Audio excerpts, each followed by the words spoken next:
Hi, welcome back. I miss you guys so much. Today we're going to look at Spring Boot and H2 in-memory database integration. So H2 database is used in many different cases. Oftentimes people use it for testing, and also people use it to build their POC project. So before we start, for those of you who are new to my channel, my name is Jasper. I make videos on full stack technologies such as Spring Boot. So if you're interested in this, please hit the subscribe button for me and turn on the bell next to it so you don't miss any one of my new weekly posts. Now, without further ado, let's switch to my IntelliJ IDE to look at how we can integrate H2 database with a Spring Boot project. So as can be seen here, I've already opened my IntelliJ IDE, and the first thing, like always, is we will go to the POM.xml to see what dependencies we have for today's topic. So I have the Spring Boot Starter Data JPA dependency, which is for us to use the CRUD repository or JPA repository, and also the Hibernate. And next, I have the Spring Boot Starter Valve, which provides us a Tomcat servlet container and some other web-related configurations. And the third piece, the most important piece, is the H2 database dependency itself. Now let's go to the H2 database application main class. I don't have anything here for now, but don't worry, let's try to create our first entity. So I will create a new package. We'll call it entity. Then I will also create a new package. I'll call it repository. And the entity is basically the model or the entity that we save to our H2 database, or we read back from our H2 database. So here, let's use an example. I will just write it as a name course. And here we need to annotate this class with the annotation entity. And next, we need to annotate this class with another annotation called table. And we need to specify the table name. So in our case, I'm just going to call the table courses. And the fields will be private long ID. This will be our primary key. Then I will do private string course code, then private string course name, and the last field will be course instructor. And for the ID, I have to add some other annotations. The first thing will be the ID annotation. Then the second annotation will be generated value.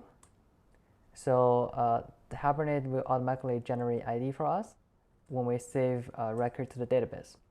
Now, the other class I need to create is a repository class. I'll just call it course repository. I'm going to come back to the main class to inject this repository into the main class. We'll do outer wired, then private course repository, and we're gonna create a method to invoke this cross repository to give us the information about courses. So I'm gonna write a method, call it private void post init. Then here I'm just gonna write system print line, or all available courses are course repository find all. And then we need to add a SQL file to initialize the database for us. So this file, I'm going to call it import.sql. Then here I'm going to write insert into courses. The reason I'm writing courses here is because on the course entity, we annotated it with the table annotation, and we specified the name of the table to be courses. So it has to be consistent over here. Then we're going to write values. Then we'll write ID, code, name, instructor. I have already wrote this snippet before, so I'm just going to use the one I wrote before and paste it here. So as can be seen here, I'm inserting 3 records, corresponds to 3 different courses. Then if we run this application now, we should be able to see the printed out all the available courses. But before we start the application, I just want to make the log cleaner for us to see. So I'm gonna set the root level logger level to error, and then I'm gonna turn off the banner. Now let's run this application, see what do we get right now. We should be seeing all available courses. Yes, so as expected, now I'm able to see all the courses. However, I'm not able to see their content. The reason being that is because we didn't write a toString method. So let's do that right now. Let's create a toString method. So let's run this application again, and we should be able to see some more human readable courses information. And as expected, now we're able to see the 3 courses that we inserted into our database. So next thing I want to do is I want to delete one of the courses, see if we can do that. And once we did that, print out all the available courses again, see whether we really deleted the courses or not. So I'm gonna do course repository delete by ID. ID is our primary key. So in this case, I'm going to delete the second course. So it's gonna put 2, and then I'm gonna print the remaining courses are find all, course repository.find all, and see what do we have this time. Okay, so as can be seen here, I have deleted the second course, and we're no longer able to see it in our console. So besides this, there's another thing I want to talk about is the H2 console. So H2 database actually offers us a very easy to use GUI interface for us to check the data and run some SQL queries directly through our browser. In order to do that, we need to add some properties here.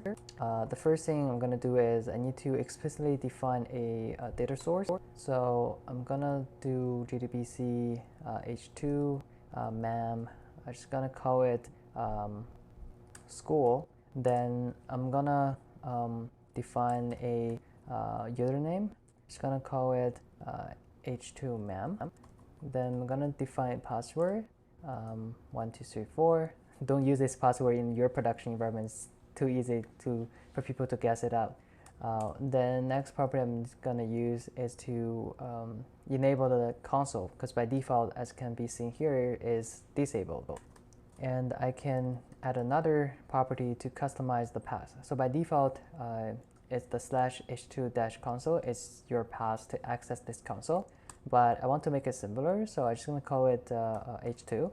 Now let's run this application again, and this time we should be able to access our H2 console through our browser.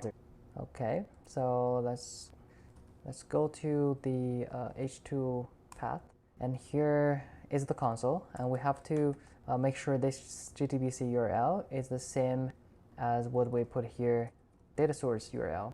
So we're just gonna do a copy, then I'm paste it here. The username is what we put over here in the application properties, call it H2 mem, and the password is 1234. Let's do test connection, test successful, then let's connect. So here, as can be seen here, this is the table that got created, and if we select all the records from it, we see that we have 2 records with ID 1 and 3, and we don't have the record with ID 2 because we have deleted it through our code on this line, called course repository.delete by ID 2. So just to recap, today we have looked at how to configure H2 database in Spring Boot project, and also we have a look at how we can use the H2 console to easily view the data that we persisted in the database. So if you find this video helpful, give this video a like so that more people can find it. And also, if you haven't subscribed to my channel, please do so right now so you don't miss out any video like this in the future. And last but not least, don't forget to drop me a comment in the comment section below if you have any questions regarding to this video. If not, you can drop me a comment saying what you want to watch next, and I will take that into consideration.